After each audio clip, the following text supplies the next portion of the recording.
7년간 투명인간 취급받던 가정주부 윤서연, 남편의 친구 이준혁의 달콤한 위로에 무너져 하룻밤을 보낸다. 하지만 그것은 사랑이 아닌 35억 재산 탈취를 위한 치밀한 함정이었다. 불륜 증거를 잡힌 서연은 집에서 쫓겨나고 남편은 차갑게 등을 돌리고 준혁은 비웃으며 진실을 밝힌다.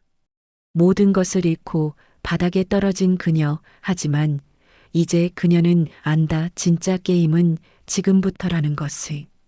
자신을 파멸시킨 두 남자에게 서연은 조용하지만 치명적인 복수를 시작한다. 구독과 좋아요는 제작에 힘이 됩니다. 결혼 7년 차. 나는 오늘도 남편이 좋아하는 된장찌개를 끓였어요.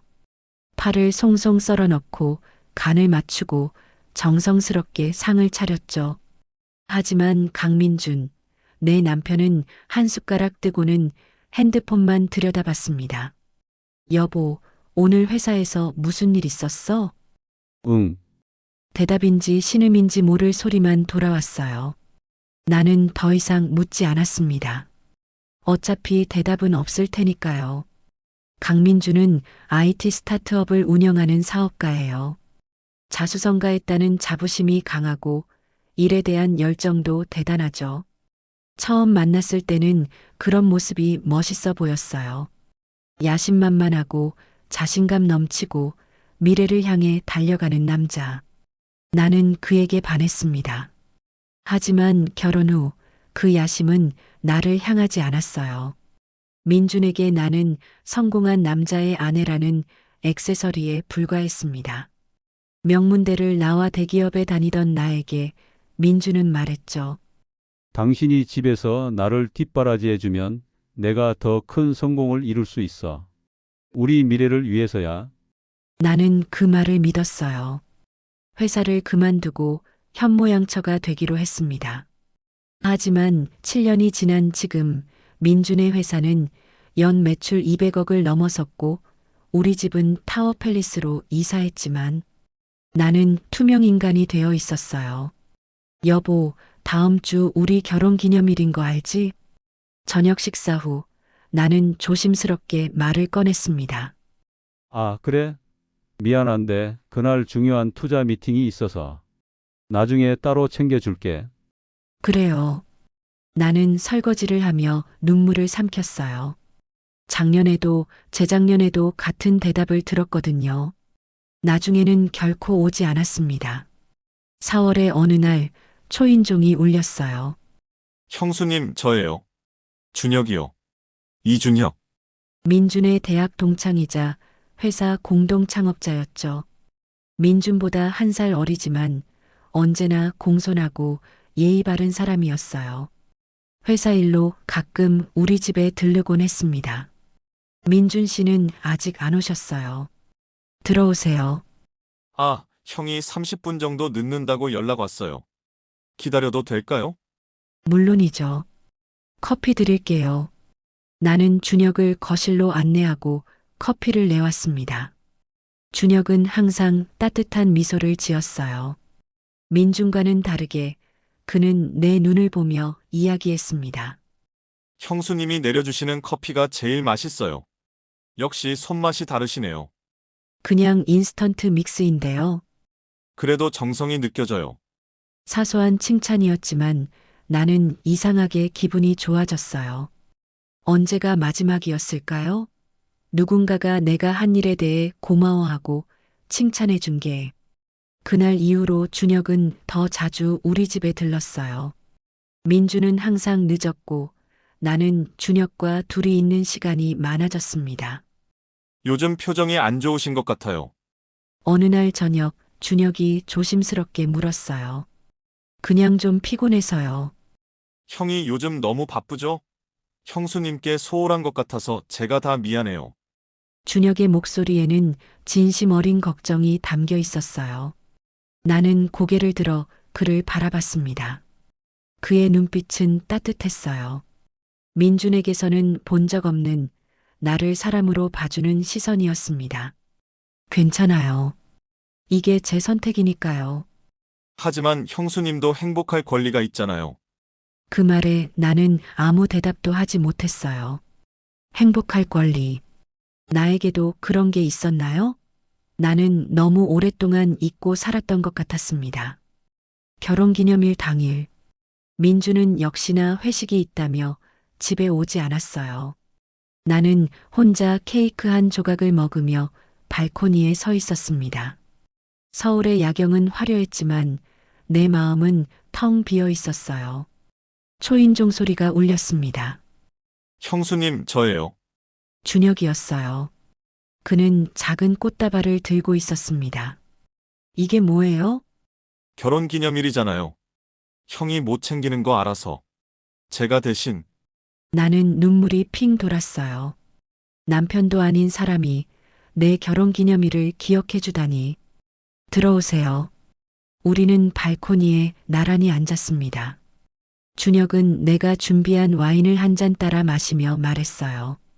형수님은 정말 좋은 분이신데, 형은 그걸 모르는 것 같아요. 민준 씨도 나름 열심히 사는 거예요.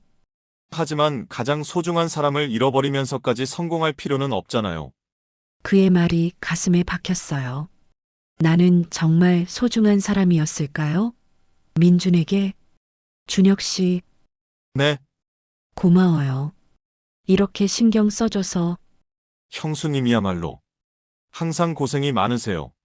그날 밤 나는 처음으로 다른 남자에게 마음이 흔들렸어요. 아니, 흔들렸다는 표현은 정확하지 않을지도 몰라요. 그냥 누군가가 나를 봐준다는 것만으로도 나는 목말라 하고 있었던 거예요. 준혁이 돌아간 후 나는 거울 앞에 섰습니다. 34살의 여자. 한때는 꿈도 많았고 야망도 있었던 여자. 하지만 지금은 남편의 그림자 속에서 점점 사라져가는 여자. 나는 언제부터 이렇게 된 걸까? 거울 속에 나는 대답하지 않았어요. 그저 텅 빈 눈으로 나를 바라볼 뿐이었습니다. 그날 밤 나는 알지 못했어요. 이것이 파멸의 시작이라는 것을, 준혁의 친절이 독이 된 칼날이라는 것을, 그리고 내가 곧 돌이킬 수 없는 선을 넘게 될 거라는 것을. 봄바람이 불어왔어요. 하지만 그 바람은 따뜻하지 않았습니다. 어딘가 서늘하고 불길한 기운이 담겨 있었죠. 돌이킬 수 없는 그날 밤, 6월이 왔어요. 민준의 생일이었습니다. 나는 일주일 전부터 준비했어요. 민준이 좋아하는 음식을 만들고 집을 깨끗이 청소하고 회사 직원들과 친구들을 초대할 파티를 기획했죠. 형수님, 제가 뭐 도와드릴 게 있을까요? 준혁은 파티 준비를 위해 일찍 왔어요. 민준보다 2시간이나 먼저. 괜찮아요. 거의 다 끝났어요. 그래도 무거운 거라도 옮겨드릴게요. 준혁은 자연스럽게 테이블을 옮기고 의자를 배치하고 음료를 정리했어요. 그의 손길은 민첩했지만 조심스러웠습니다. 마치 나를 배려하듯이. 형수님, 네, 요즘 좀 어떠세요? 지난번 이후로 뵙지 못했는데. 지난번 결혼기념일 그날 밤을 말하는 거겠죠. 나는 괜히 얼굴이 뜨거워졌어요. 잘 지내요. 형이 많이 바쁘시죠? 그건 늘 그랬어요. 준혁은 나를 가만히 바라봤어요. 그의 눈빛에는 동정이 아닌 이해가 담겨 있었습니다. 형수님은 너무 참고 사세요. 이게 결혼이니까요. 결혼이 희생만 요구하는 건 아닌데. 그의 말이 가슴 한편을 찔렀어요. 나는 고개를 돌렸습니다. 저녁 7시, 손님들이 도착하기 시작했어요. 회사 직원들, 민준의 대학 동창들, 사업 파트너들, 총 20명 정도 되었죠. 나는 완벽한 호스트였습니다. 웃으며 손님들을 맞이하고 음식을 권하고 대화를 이어갔어요. 민준은 신이 나 있었어요. 술을 따르며 큰 소리로 웃으며 사람들과 이야기를 나눴죠.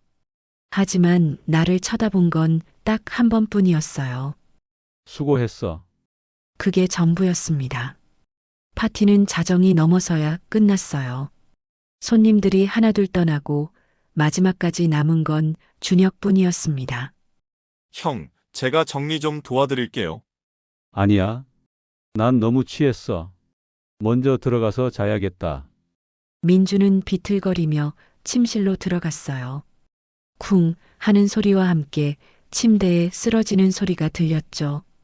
나는 한숨을 쉬며 거실을 둘러봤습니다. 어질러진 와인잔들, 음식 그릇들, 바닥에 떨어진 냅킨들. 형수님, 제가 도와드릴게요. 준혁이 재킷을 벗으며 다가왔어요. 아니에요. 준혁 씨도 피곤하실 텐데. 괜찮아요. 형수님 혼자 하시기엔 너무 많아요. 우리는 함께 정리를 시작했어요. 설거지를 하고 바닥을 닦고 쓰레기를 버렸죠. 30분쯤 지났을까요? 거실이 제법 깨끗해졌습니다. 휴, 다 끝났네요. 나는 소파에 주저앉았어요. 발이 아팠습니다. 하루 종일 힐을 신고 서 있었거든요. 고생하셨어요. 와인 한 잔 하실래요? 준혁이 남은 레드와인 한 병을 들어 보였어요. 나는 망설였습니다. 하지만 오늘 하루가 너무 고됐고 너무 허무했어요. 그래서 고개를 끄덕였죠. 한 잔만요. 우리는 발코니로 나갔습니다. 서울의 야경이 반짝였어요. 준혁이 와인을 따라 주었고 우리는 잔을 부딪혔습니다. 형 생일 파티 정말 완벽했어요. 민준 씨가 좋아했으면 됐어요. 하지만 형수님은요? 형수님은 행복하셨어요? 나는 대답할 수 없었어요. 솔직히 말하면 행복하지 않았거든요. 나는 그저 민준의 성공을 보여주기 위한 무대 장치 같았습니다. 잘 모르겠어요. 형수님은 항상 참으시는 것 같아요. 본인의 감정을. 준혁의 목소리가 낮아졌어요. 나는 와인을 한 모금 마셨습니다. 목구멍을 타고 내려가는 와인이 씁쓸했어요. 참아야죠. 내가 선택한 삶이니까. 하지만 형수님도 사랑받을 자격이 있어요. 그 순간 준혁이 내 손을 잡았어요. 나는 깜짝 놀라 그를 바라봤습니다. 그의 눈빛은 진지했어요. 준혁 씨, 형수님. 저는 형수님이 너무 안쓰러워요. 이렇게 아름다운 분이 이렇게 외로워하시는 게. 이러시면 안 돼요. 나는 손을 빼려고 했어요. 하지만 준혁은 놓지 않았습니다. 아니, 더 강하게 잡았어요. 형수님도 느끼고 계시잖아요. 우리 사이의 이 감정을. 무슨 말씀을? 형수님은 너무 외로워 보여요. 저는 형수님이 계속 신경 쓰여요. 심장이 미친 듯이 뛰었어요. 나는 고개를 저었습니다. 안 돼요. 우리는 안 돼요. 왜요? 형은 형수님을 사랑하지 않잖아요. 그 말이 칼처럼 꽂혔어요. 사실이었으니까요. 그래도 이건 잘못된 거예요. 나는 일어서려 했어요. 하지만 와인 때문이었을까요? 아니면 하루 종일의 피로 때문이었을까요? 나는 비틀거렸고 준혁이 나를 잡았습니다. 조심하세요. 그의 얼굴이 너무 가까웠어요. 나는 그의 눈을 바라봤습니다. 그 눈 속에는 욕망이 있었어요. 그리고 나도 원하고 있었습니다. 누군가가 나를 원해주는 것을. 형수님, 준혁이 천천히 고개를 숙였어요. 나는 피하지 않았습니다.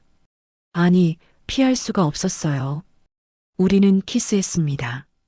처음에는 부드럽게, 조심스럽게. 하지만 점점 깊어졌어요. 와인의 맛이 섞이고 숨이 가빠지고 이성이 흐려졌습니다. 안으로 가요. 준혁이 속삭였어요. 나는 고개를 끄덕였습니다. 마치 다른 사람이 된 것처럼. 우리는 게스트룸으로 갔어요. 민준이 자고 있는 침실과는 복도 반대편에 있는 방이었죠. 준혁은 문을 잠갔고 나를 침대로 이끌었습니다. 정말 괜찮으세요? 그가 마지막으로 물었어요. 나는 대답 대신 그를 끌어안았습니다. 그날 밤 나는 돌이킬 수 없는 선을 넘었어요. 옷이 벗겨지고 살이 부딪히고 신음이 새어나왔습니다. 나는 죄책감과 쾌락 사이에서 갈등했어요. 하지만 몸은 솔직했습니다. 얼마나 오랫동안 터치를 갈망했는지, 얼마나 오랫동안 사랑받고 싶었는지. 준혁은 민준과 달랐어요. 그는 나를 바라봤고, 내 이름을 불렀고, 나의 반응에 집중했습니다. 마치 내가 정말 소중한 사람인 것처럼. 모든 게 끝나고, 우리는 침대에 나란히 누워 있었어요. 천장을 바라보며 거친 숨을 몰아쉬며 준혁이 내 손을 잡았습니다. 후회하세요? 나는 대답할 수 없었어요. 후회하는지 안 하는지조차 알 수 없었거든요. 모르겠어요. 형수님, 저는 진심이에요. 무슨 말씀이세요? 저는 형수님을 정말로 좋아해요. 오늘이 우연이 아니라는 걸 형수님도 아시잖아요. 그의 말이 진심처럼 들렸어요. 나는 눈물이 났습니다. 우리 어떡하죠? 괜찮아요. 이건 우리만의 비밀이에요. 아무도 모를 거예요. 준혁은 나를 안아주었어요. 나는 그의 품에서 울었습니다. 죄책감 때문인지, 외로움 때문인지, 아니면 처음으로 누군가에게 소중한 존재가 된 것 같은 착각 때문인지. 다음 날 아침, 나는 혼자 일어났어요. 준혁은 새벽에 조용히 떠났습니다. 침대 옆 탁자에는 쪽지가 하나 있었어요. 형수님은 행복할 자격이 있어요. 언제든 연락하세요. 마이너스 준혁. 나는 그 쪽지를 구겨서 쓰레기통에 버렸습니다. 하지만 내 안에 남은 흔적은 지울 수 없었어요. 거실로 나가니 민준이 소파에 앉아 숙취의 소재를 마시고 있었어요. 어젯밤에 고생했지? 미안해. 괜찮아요.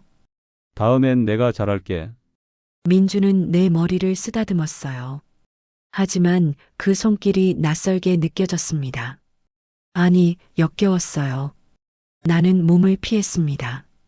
샤워 좀 하고 올게요. 욕실에 들어가 거울을 봤어요. 목에는 작은 키스마크가 있었고 눈은 충혈되어 있었습니다. 이게 나인가? 불륜을 저지른 여자. 나는 샤워를 했어요. 뜨거운 물로 세게 오래. 하지만 죄책감은 씻겨 내려가지 않았습니다. 그날 이후 나는 밤마다 악몽을 꾸었어요. 민준이 진실을 알아내는 꿈, 모든 사람들이 나를 손가락질하는 꿈, 그리고 준혁이 날 안아주는 꿈. 나는 알지 못했어요. 이것이 시작에 불과하다는 것을, 준혁의 진심이라고 믿었던 모든 것이 거짓이었다는 것을, 그리고 내가 곧 지옥을 경험하게 될 거라는 것을. 6월은 그렇게 끝났습니다. 돌이킬 수 없는 그날 밤과 함께 가면 뒤의 진실. 그날 이후 준혁은 더 자주 연락했어요. 문자가 왔습니다. 오늘 괜찮으세요? 점심 드셨어요? 형수님 생각나네요. 처음에는 무시하려 했어요. 하지만 민준의 무관심이 계속될수록 준혁의 메시지는 달콤한 독처럼 내 마음을 파고들었습니다. 7월의 어느 날 나는 준혁을 만났어요. 강남의 한적한 카페에서였죠. 민준은 출장으로 부산에 가 있었고 나는 외로웠습니다. 아니, 외롭다는 핑계로 그를 만나고 싶었던 거겠죠. 준혁은 여전히 그 따뜻한 미소를 짓고 있었어요. 하지만 뭔가 달라 보였습니다. 더 자신감 있어 보였달까요? 나는 이렇게 만나면 안 된다고 말했어요. 하지만 준혁은 태연하게 대답했습니다. 왜요? 우리 그냥 커피 마시는 거잖아요. 그는 테이블 너머로 내 손을 잡았어요. 나는 주변을 둘러봤습니다. 다행히 아는 사람은 없었죠. 준혁이 진지하게 말했습니다. 형수님, 솔직히 말씀드릴게요. 저는 형수님을 좋아해요. 오래전부터요. 그의 말은 달콤했어요. 너무나 달콤해서 독인 줄도 모르고 삼켰습니다.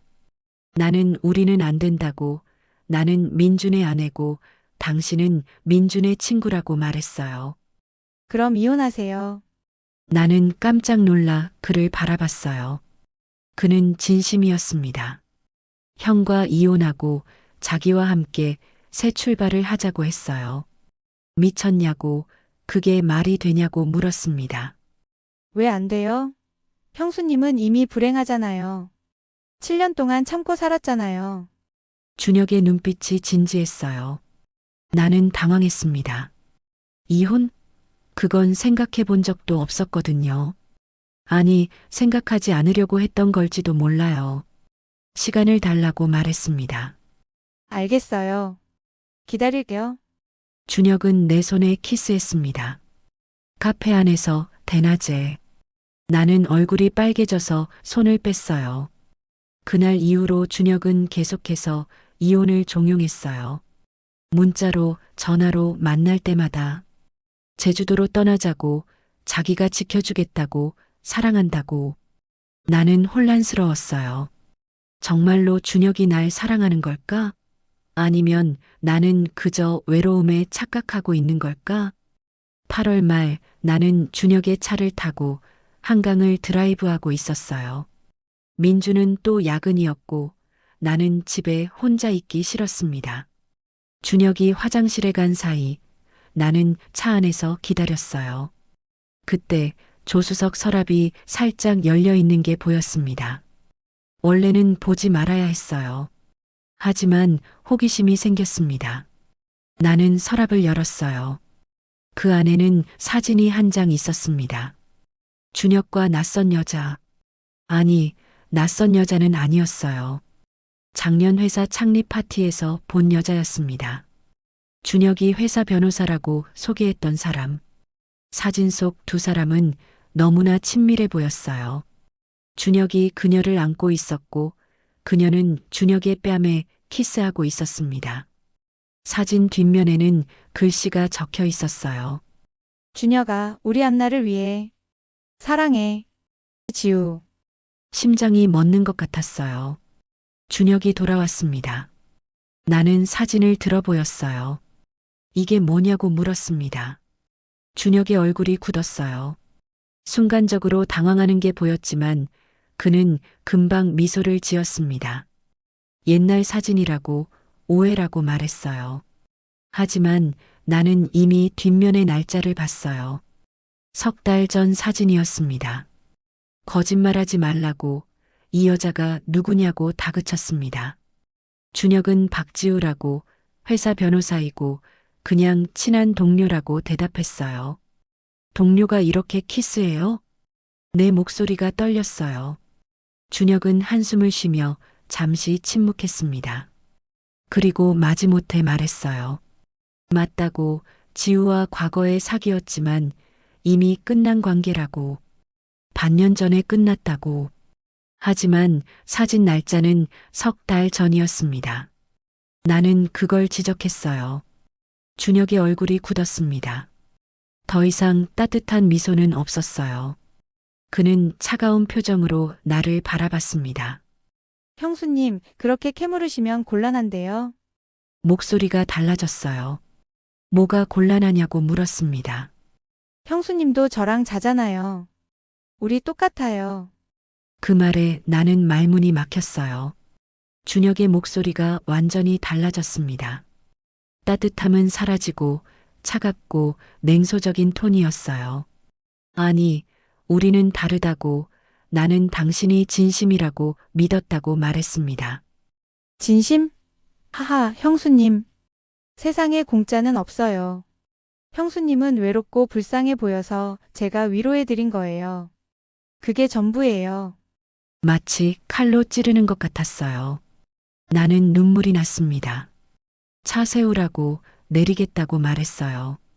준혁은 한숨을 쉬며 차를 세웠습니다.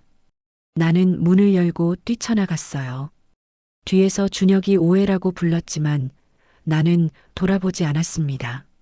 나는 한강변을 걸으며 울었어요. 얼마나 바보 같았던 걸까요? 누군가 나를 사랑한다는 말에 나는 모든 걸 걸었던 거예요. 집에 돌아왔을 때는 밤 10시였어요. 민주는 이미 집에 와 있었습니다. 소파에 앉아 서리를 보고 있었죠. 어디 갔다 오냐고 물었어요. 산책했다고 대답했습니다. 눈이 왜 그래? 울었어? 민준이 나를 쳐다봤어요. 하지만 걱정하는 눈빛은 아니었습니다. 그저 귀찮다는 표정이었죠. 아니라고 그냥 바람 쐈다고 말했습니다. 그래. 나 회사에서 이상한 일이 있는데. 자금 흐름이 이상해. 누가 회사 돈을 빼돌리고 있는 것 같아. 민주는 내 대답도 듣지 않고 자기 이야기를 계속했어요. 준혁이가 담당하는 부서인데. 설마 준혁이가 그 순간 나는 소름이 돋았어요. 준혁이, 그는 대체 뭘 하려는 걸까요? 민주는 내일 회계사 불러서 확인해 봐야겠다고 중얼거렸습니다. 나는 침실로 들어갔어요. 그날 밤 나는 잠을 이룰 수 없었어요. 준혁의 차가운 눈빛이 계속 떠올랐습니다.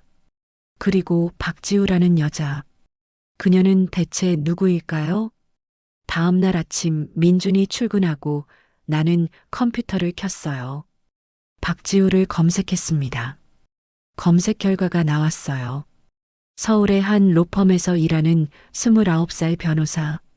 명문대 출신의 젊은 나이에 승승장구하는 커리어우먼이었죠. 그녀의 SNS를 찾았어요.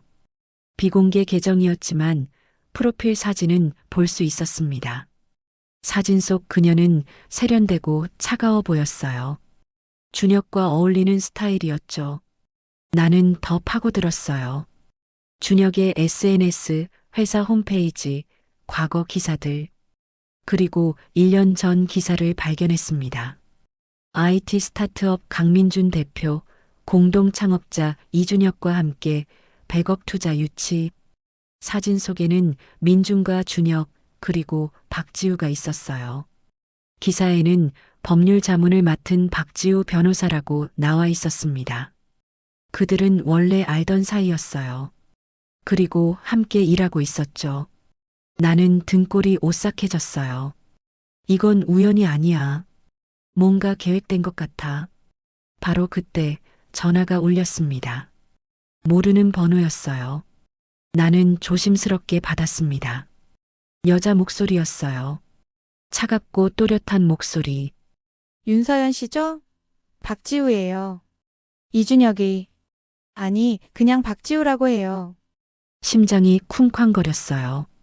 무슨 일이냐고 물었습니다. 한번 만나고 싶어요. 서연 씨한테 할 말이 있어요. 준혁 그 자식에 대한 진실이요. 전화기 너머로 그녀의 차가운 웃음소리가 들렸습니다. 내일 오후 3시 삼청동 카페 블루문에서 만나요. 꼭 오세요. 안 오면 후회할 거예요. 통화는 끊어졌어요.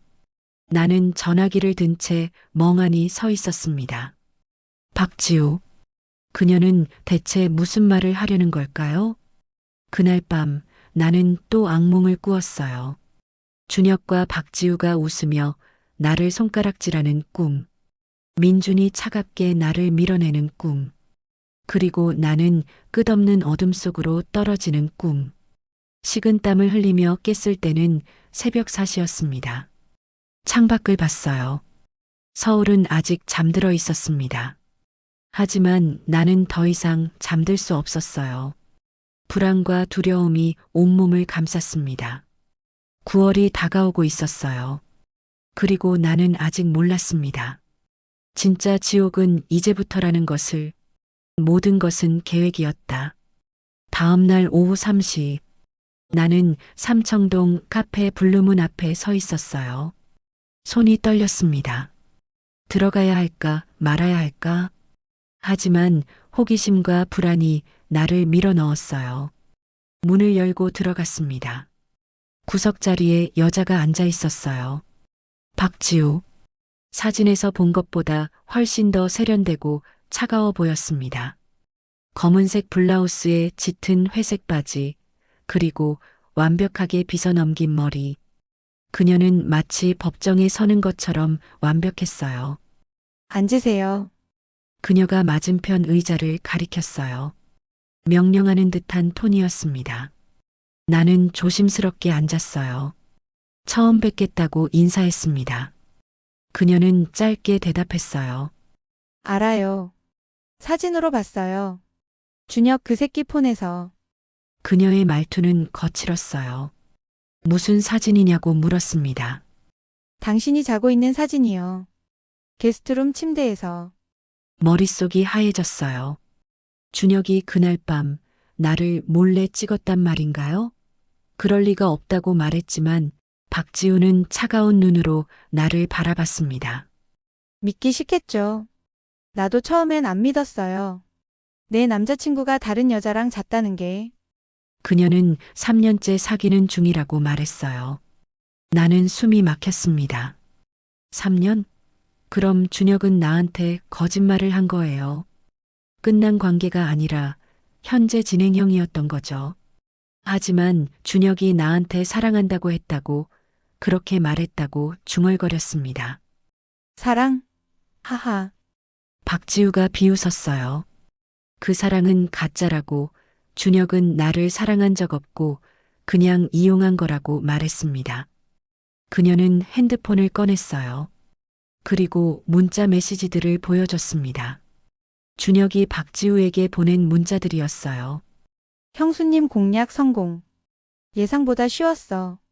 외로운 여자들은 다 똑같더라. 오늘 밤에 끝낼게. 사진 찍어놨어. 이거면 충분하지? 자기야, 조금만 기다려.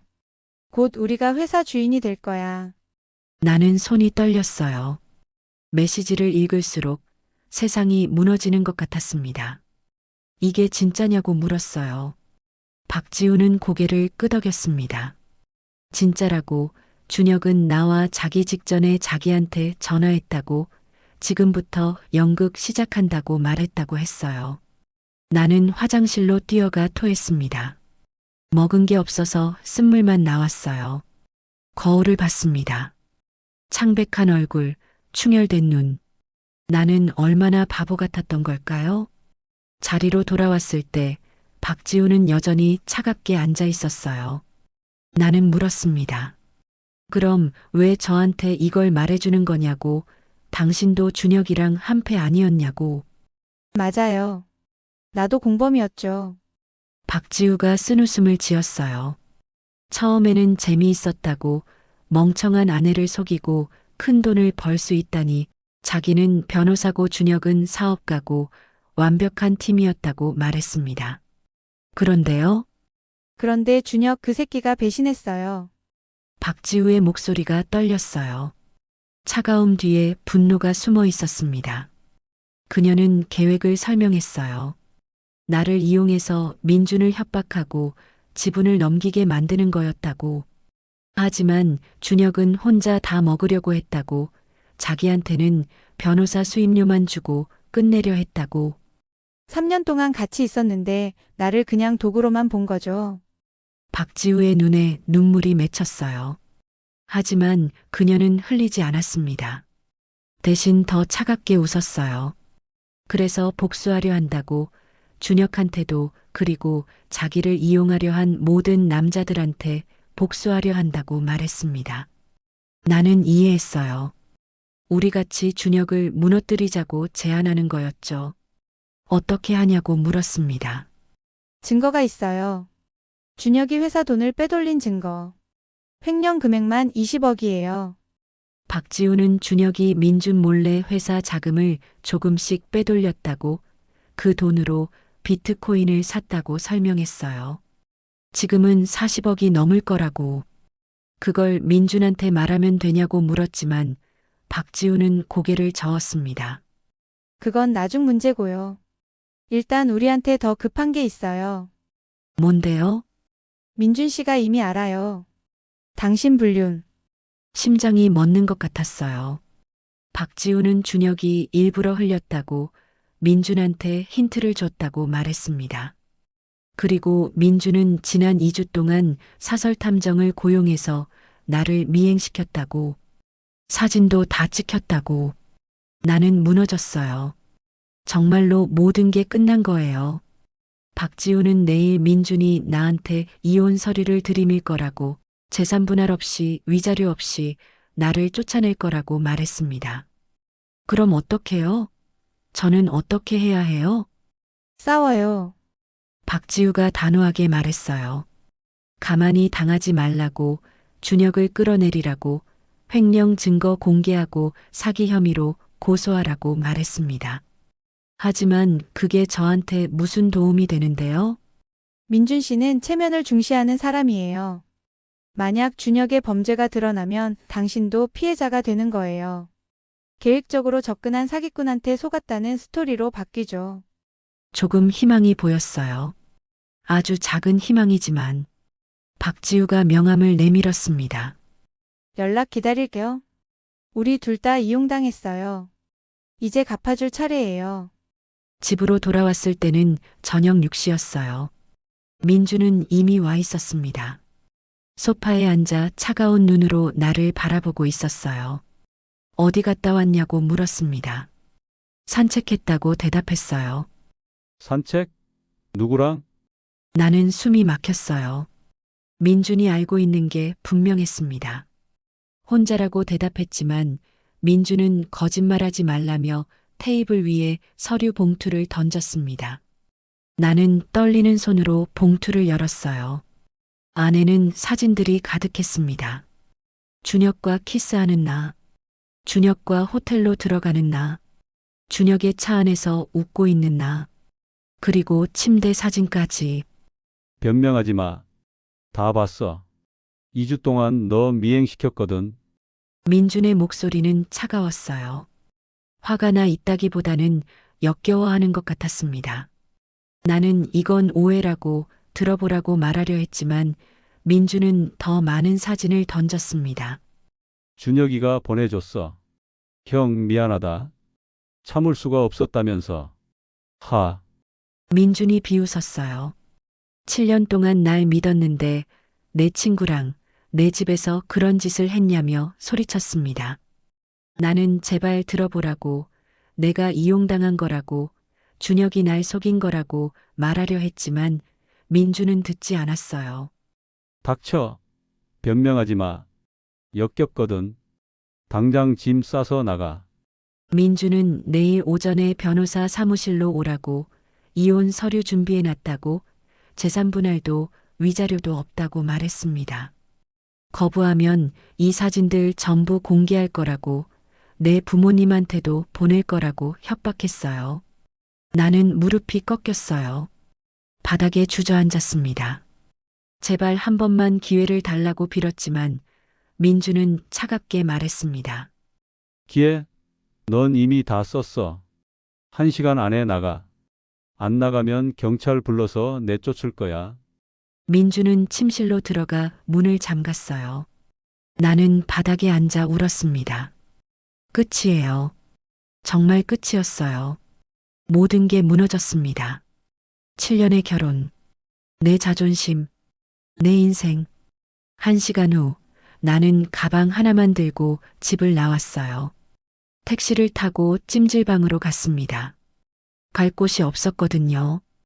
찜질방 휴게실에 누워 나는 천장을 바라봤어요. 어쩌다 이렇게 됐을까? 준혁을 원망했어요. 하지만 동시에 나 자신도 원망스러웠습니다. 나는 왜 그렇게 약했을까? 왜 유혹에 넘어갔을까? 왜 그 달콤한 거짓말을 믿었을까? 핸드폰이 울렸어요. 박지우였습니다. 결정했어요? 나는 잠시 침묵했어요. 그리고 대답했습니다. 네, 까치예요. 준혁을 무너뜨려요. 잘 생각했어요.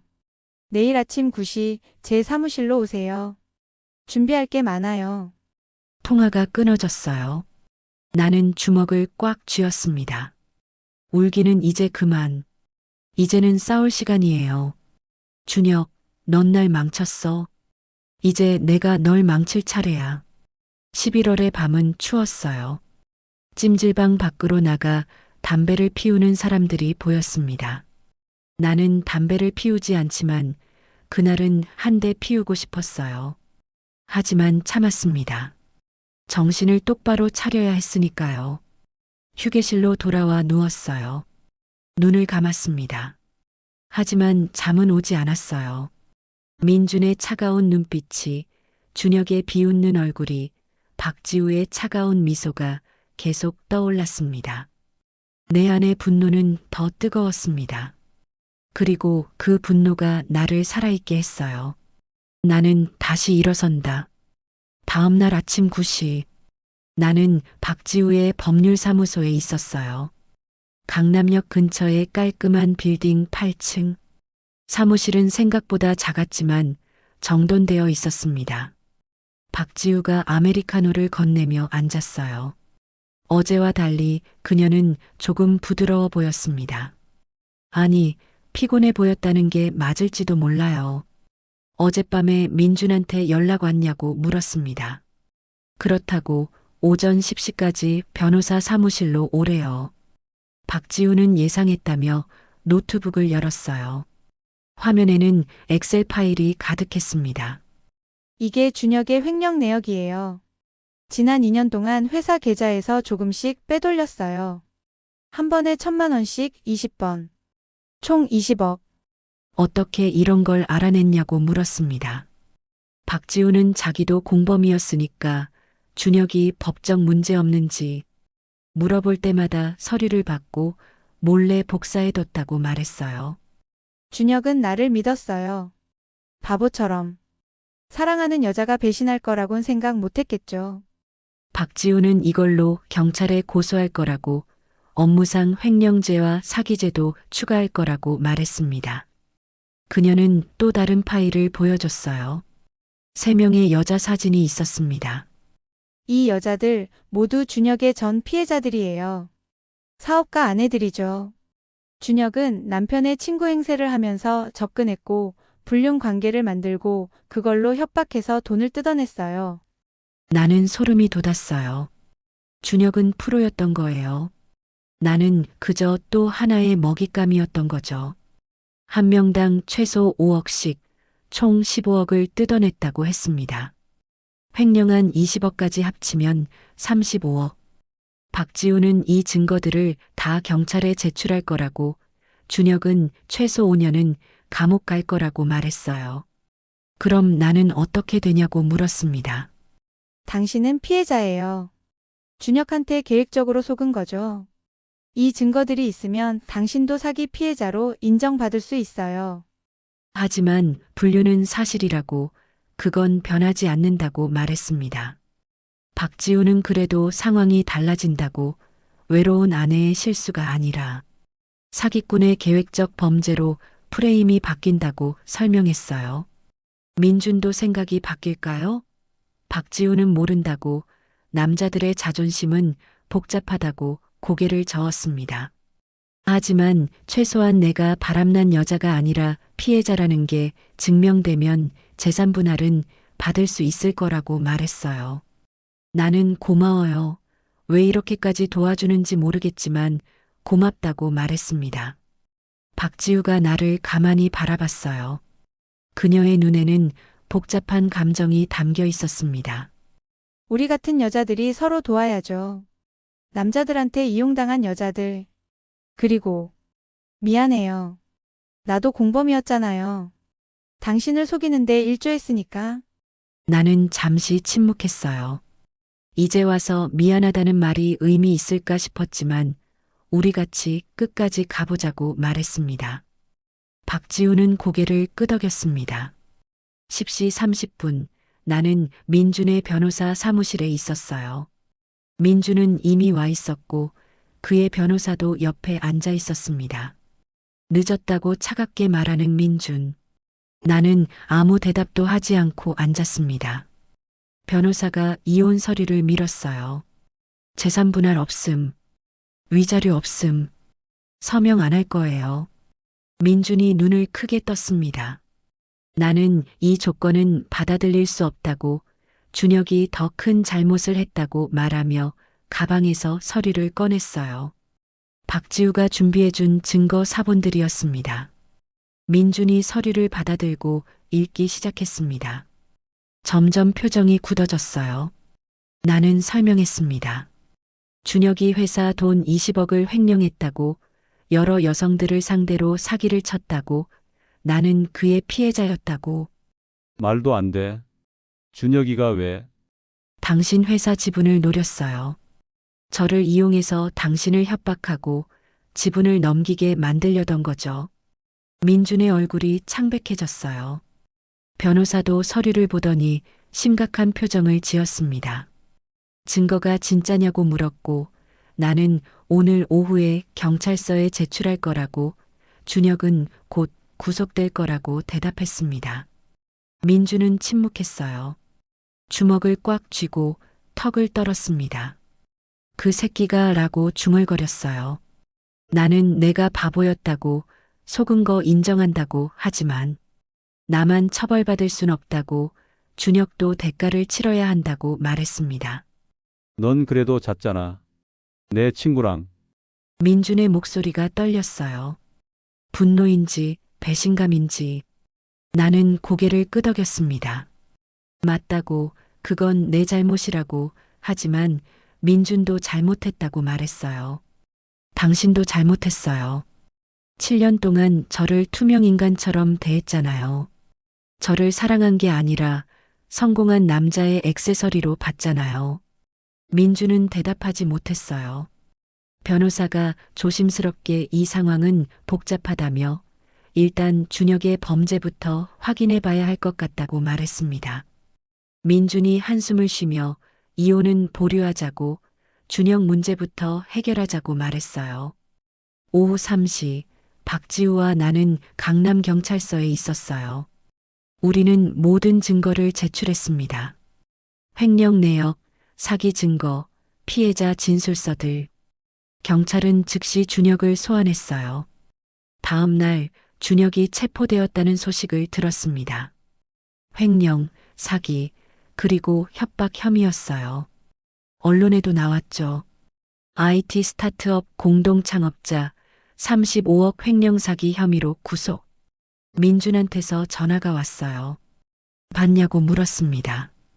그렇다고 대답했어요. 민준은 고맙다고, 내가 아니었으면 자기도 더 큰 피해를 입을 뻔했다고 말했습니다. 서연아, 미안해. 내가 너한테 잘못했어. 너를 소홀히 대한 거. 이제 와서 미안하다고 하면 뭐 하냐고 말했습니다. 민준은 잠시 침묵하더니 이혼은 안 할까, 우리 다시 시작해보자고 제안했어요. 나는 웃었어요. 쓴웃음이었지만, 민준 씨, 고마워요, 그 말. 하지만 우리는 끝이에요. 당신은 저를 사랑한 적 없어요. 그냥 필요했던 거죠. 저도 마찬가지였고요. 우리는 처음부터 어긋나 있었어요. 민주는 한참 침묵하다가 알았다고, 변호사랑 협의하겠다고 대답했어요. 나는 재산 분할은 제대로 받겠다고, 7년 동안 뒷바라치했으니 30%는 받을 자격 있다고 말했습니다. 12월 이혼이 성사되었어요. 재산 분할로 30억을 받았습니다. 민주는 생각보다 후하게 줬어요. 아마 미안한 마음도 있었겠죠. 준혁은 1심에서 징역 7년을 선고받았어요. 횡령, 사기, 협박. 모든 죄목이 인정되었습니다. 법정에서 그를 봤어요.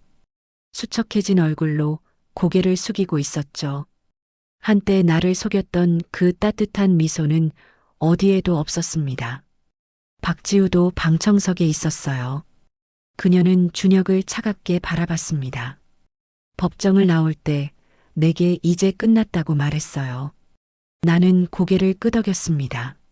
앞으로 뭐 할 거냐고 물었습니다. 카페 열려고요. 작은 거. 제가 직접 커피 내리고 책도 읽고 그런 곳.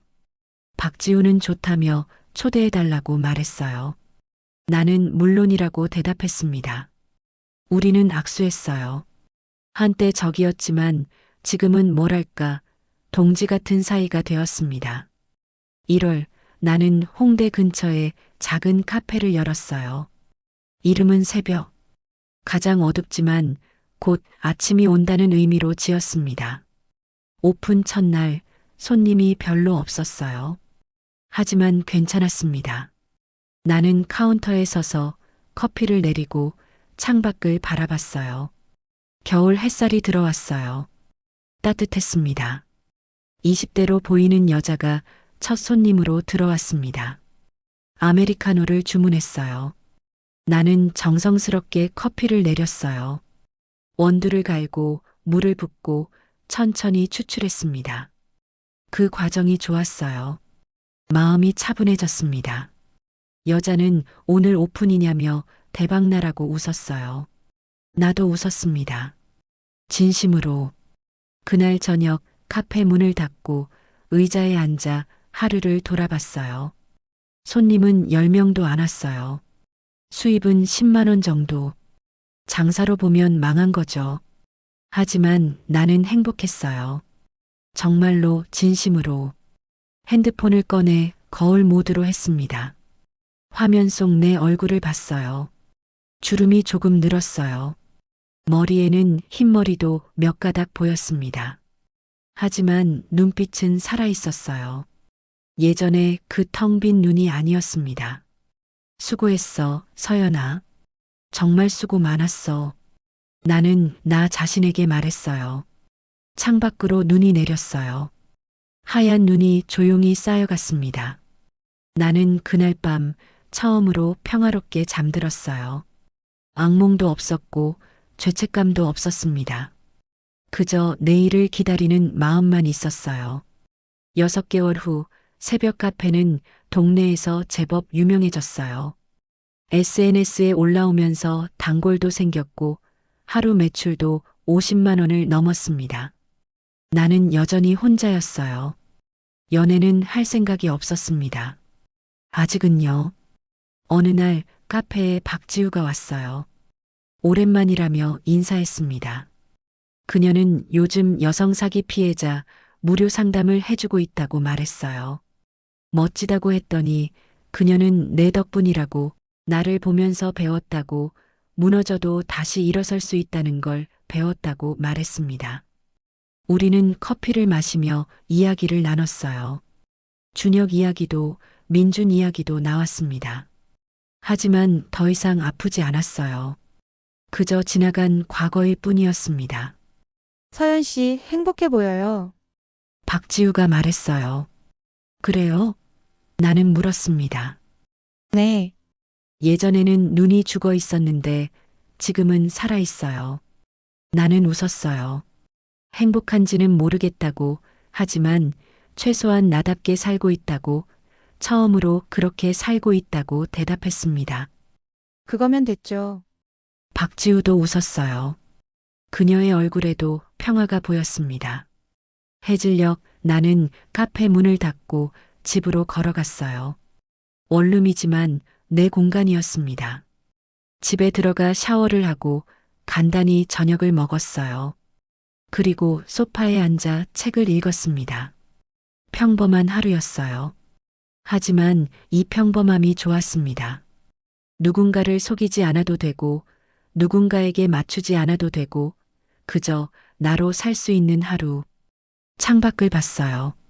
서울의 야경이 반짝였습니다. 남편의 친구와의 하룻밤, 내 인생은 그날 끝났다. 처음에는 그렇게 생각했어요. 모든 게 끝났다고.